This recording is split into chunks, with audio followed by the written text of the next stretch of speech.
Party నాయకులపై fake పోస్టులు పెడుతున్న వారిపై చర్యలు తీసుకోవాలని పోలీస్ స్టేషన్లో ఫిర్యాదు చేసినప్పటికీ అసలు నిందితులపై కాకుండా క్రిషాంక్ పై కేసు నమోదు చేయడం దురదృష్టకరమని హరీష్ రావు విమర్శించారు. దొంగతనం చేసిన వ్యక్తిని వదిలేసి ఫిర్యాదు చేయడానికి వెళ్లిన వ్యక్తినే లోపల పెట్టినట్లుగా ఈ ఘటన ఉందని ఆయన వ్యాఖ్యానించారు. క్రిషాంక్ పై నాన్ బెయిలబుల్ కేసు నమోదు చేయడం సరైన చర్య కాదని తెలిపారు.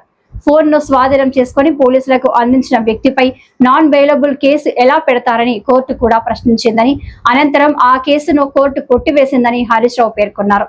ఈ ఘటనపై న్యాయం జరిగేలా చర్యలు తీసుకోవాలని ఆయన డిమాండ్ చేశారు.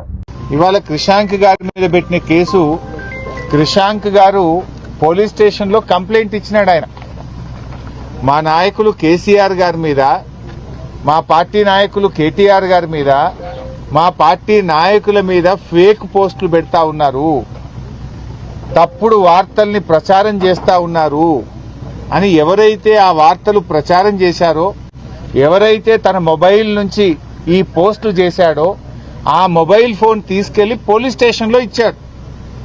పోలీసులకు ఈ మొబైల్లో అన్ని ఆధారాలు ఉన్నాయి, ఈ మొబైల్ నుంచే ఇగో మా కేసీఆర్ గారి మీద, మా పార్టీ నాయకుల మీద అక్రమ కేసులు, అక్రమ పోస్టులు పెట్టారు, దుష్ప్రచారం చేస్తా ఉన్నారు, ఈ మొబైల్లో అన్ని ఆధారాలు ఉన్నాయని అతని చేతి నుంచి మొబైల్ తీసుకొని పోలీస్ స్టేషన్ లో పోలీసులకు కంప్లైంట్ కాపీతో పాటు మొబైల్ అందజేయడం జరిగింది. ఇప్పుడు ఎవరి మీద కేసు బుక్ చేయాలి? ఎవరైతే బీఆర్ఎస్ నాయకుల మీద ఫేక్ పోస్టులు పెట్టినారో, తప్పుడు పోస్టింగ్లు పెట్టి తప్పుడు వార్తలు రాసినారో వాళ్ళ మీద కేసు పెట్టలే. కంప్లైంట్ ఇచ్చిన క్రిషాంక్ మీద, క్రిషాంక్ తో ఉండే కార్యకర్తల మీద కేసులు పెట్టి వాళ్ళని ఎలా జైల్లో నిర్బంధించారు. ఇది ఎట్లుందంటే, దొంగతనం చేసిన వాడిని విడిచిపెట్టి అరే తప్పు చేసిండు అని పోలీసుల దగ్గరికి వెళ్తే నిన్నే లోపల పెట్టినట్టున్నది. అంటే పోలీస్ స్టేషన్ లో కంప్లైంట్ ఫిర్యాదు చేయడానికి వెళ్లిన వాళ్ళ మీదనే కేసు పెట్టి జైల్లో పెడుతుంది ఈ కాంగ్రెస్ ప్రభుత్వం. వాళ్ళకేం చేసిండ్రు? నోటీస్ ఇచ్చి ఇంటికి పంపించారు.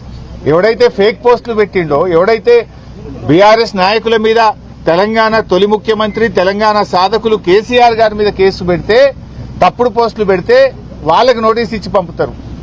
మా పార్టీ నాయకుడి మీద, మాజీ ముఖ్యమంత్రి మీద దొంగ పోస్టులు పెట్టిండ్రు, తప్పుడు ప్రచారం చేస్తున్నారని కంప్లైంట్ ఇచ్చిన వాళ్ళనేమో జైల్లో పెడుతున్నారు. ఇది ఎక్కడి పాలన అని అడుగుతా ఉన్నా. ఇది ప్రజాస్వామ్యమా అని నేను అడుగుతా ఉన్నా రేవంత్ రెడ్డిని. నువ్వే హోంమంత్రివి, నువ్వే ముఖ్యమంత్రివి, ఇది ఏం పద్ధతి అని అడుగుతా ఉన్నా. ఇవాళ వాళ్లకు ఆయన మీద 308 సెక్షన్ పెట్టిండ్రు, నాన్ బెయిలబుల్ సెక్షన్ పెట్టిండ్రు. మెజిస్ట్రేటే అడిగింది, ఫోన్ తీసుకుంటే ఎవడన్నా నాన్ బెయిలబుల్ సెక్షన్ పెడతారా? ఫోన్ తీసుకుపోయి పోలీసులకే ఇచ్చిండు కదా, ఇలా ఆధారాలు ఉన్నాయి చూసుకోండి అని. ఆయన మీద నాన్ బెయిలబుల్ ఎట్లా పెడతారని మెజిస్ట్రేట్ గారే 308 సెక్షన్ కొట్టేసిండ్రు. మెజిస్ట్రేట్ కొట్టేస్తే మిగతా సెక్షన్లు ఏంటి? అన్ని below 7 years bailable sections. Below 7 years దాంట్లో అరెస్ట్ చేయరు, స్టేషన్ బెయిల్ ఇవ్వాలి. బిలో 7 years ఉంటే ఈయన మీద 22 కేసులు ఉన్నాయి, ఈయన హ్యాబిచువల్ అఫెండరు, ఇతన్ని జైలుకు పంపాల్సిందే అని చెప్పి తప్పుడు కేసులు అన్ని కూడా చూపించి ఇవాళ క్రిషాంక్ గారిని జైల్లో పెట్టడం జరిగింది.